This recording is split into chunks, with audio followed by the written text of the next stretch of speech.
محدش هيخرج من هنا الا لما تحلوا الفزوره. ايه ده؟ هو احنا في سجن ولا ايه؟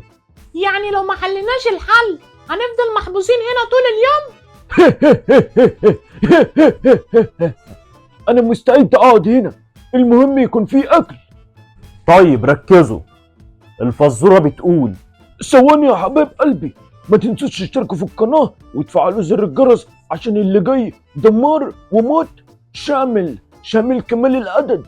اعمل لايك وحل الفزوره علشان تكسب الجايزه القيمه. ممكن تكسب كروت شحن وجوايز من اللي انت بتحبها. قبل ما يكمل الفزوره حلوها في التعليقات.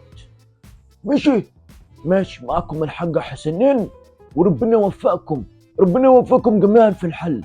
يلا سلام، كملوا. اسيبكم مع الحج يكمل معنا. ما هو الشيء الذي يمشي ويقف وليس له أرجل؟ اكيد الشبح، هو بيقف ويمشي من غير رجلين. غلط.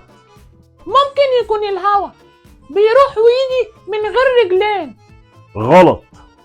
اكيد الشباك. غلط.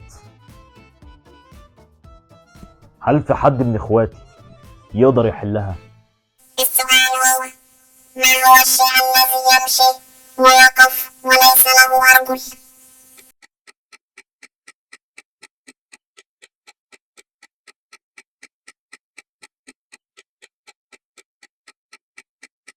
مش هفتح الباب غير لما المتابعين يساعدونا في التعليق. صح. هنشوف مين اللي هيجاوب صح الاول، وبكره فزوره جديده وجايزه جديده.